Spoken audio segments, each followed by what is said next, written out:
If you are someone using Excel in your day-to-day job, let me tell you something, you are going to be replaced unless you are integrating AI in your Excel. If you integrate AI in your Excel workflow, let me tell you something, you are going to be 10x more productive and you will be getting that promotion that you deserve. If you want to learn all this, join me for my 2 hours workshop on Excel using AI.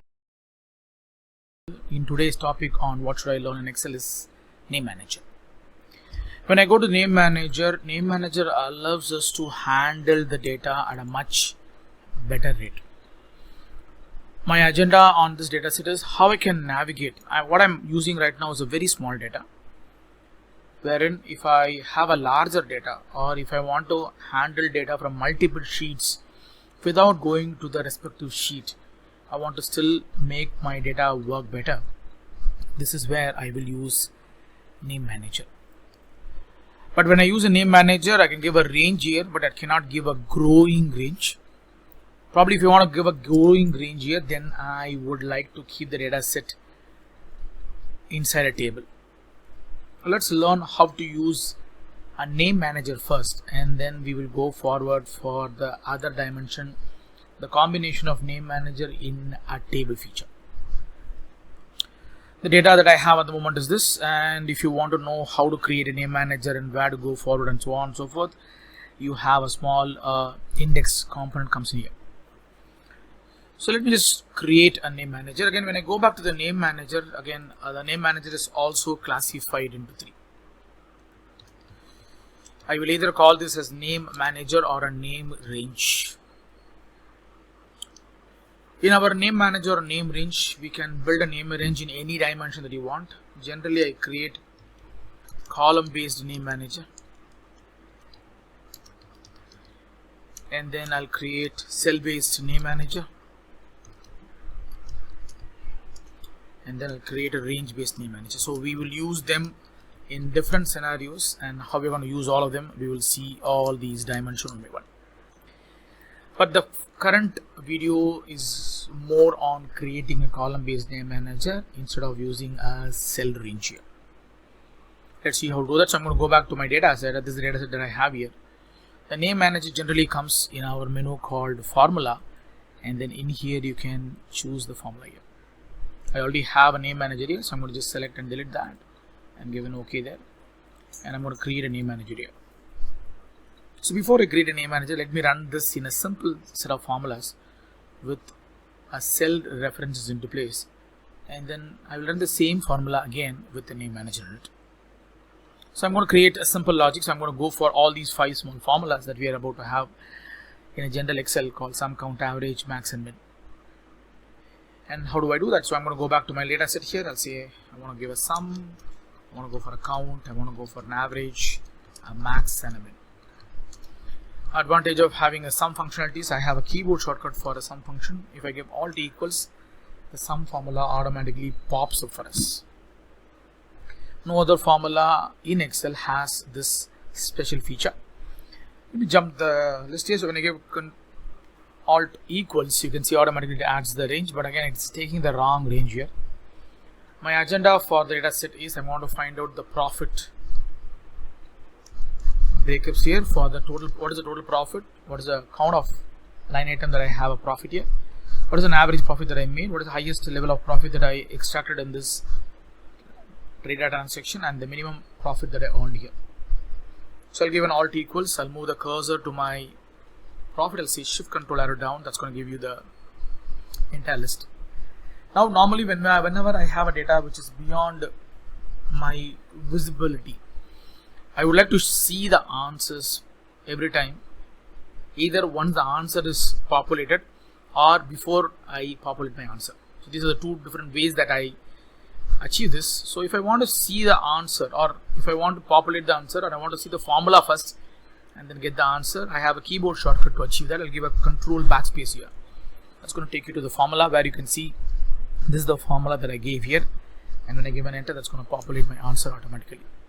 Now I would like to retain some formatting here, so I'll go back here and then I'll add accounting symbol, and then I'll format paint that for the other number fields, and then I want to add a number field here for the count here. Now this time around I'm going to do the same logic but without going to the formula. So I'm going to give an equals. Here I don't have a keyboard shortcut, so I'll either type the first few letters or I'll type as many. If it is a small formula, I'll type the whole formula and I'll hit a tab. So that way the formula will open up. Then I'll move the cursor to my profit and then see shift control arrow down. When I give an enter, my cursor will come one field downwards. If you want to see what is the total count of line item that I took here, I know that it is 48 here. Without a header, it will become 47 for me. When I give an enter, you won't see the answer. But when I give a shift enter, your cursor moves one step upward and then you can see your answer on the count. You can either use a backspace or a shift enter, whichever one which you feel is better. You can do that. I'm going to give an average here. I'm going to type the whole formula. Type the first formula of the formula. Give a tab. Move the cursor to the profit. Shift control down arrow. Control backspace and enter. The same can be done for all the other dimension. This time around, shift control down arrow and then shift enter. Then I move the cursor here. I'll say min. Then I move the data set. Control backspace and an enter here. That's going to populate all my answer. So this is the formula that I've built on the dataset, and the formula that I'm going to get out of this list will be this. So you see all the datasets are given with the same range, but my formulas are varying here. While I take another point here, I want to just go back to this point. I'll say I can get the average not by adding a formula or without an average formula. Also I can get it by dividing the sum by count, which gives you the same answer. Before we go to the name manager addition here, so I would like to just give you a small promotion that we are about to do here. So this is our channel where you can go and master your Excel or Office tools here. So as I'm taking you Excel here, so I can say Excel here. So you don't need any, it's a 3-hour program and we are starting by next Sunday here. And then it's at a cheap, and then you can see that this is a 3-hour program and you get all this information here. This particular list, if you want to know more about it, click the description below. You'll get all the details in a much more detailed format, and then you can book your slots and get the knowledge that is required for you. Let's come back to our next logic where we are about to see how to work with a name manager here. So if I want to create a name manager, I said that I'm going to create a column based name manager. The structure of creating a column based name manager will be this. So you can either go and choose all the data. So I'm going to create a column based name manager. I'm going to select the whole data set here, and then I'll come back to my formula, and then I can either click the create from selection or I can use a keyboard shortcut called Control Shift and an F3 here. So whatever way I could do it, I'll do it. When I click this, it pops up a window and asking you a question: would you like to keep the top headers as your name manager? That's what the top row says here. Sometimes you will get both the data are checked, or sometimes more than one text will come into play. When I create a column based name manager, I would like to keep the top row only checked, the rest of them unchecked. That will be the best way of doing it. When I give an OK, that's going to add all my column headers here. Now if I want to check what are the names that I have here, when I click the name manager, you will see all my name managers that I had in my list. But again, the data sets will be sorted in a alphabetical order, so you get the ABCD orders to come into play. Then this is how the data set is worked here.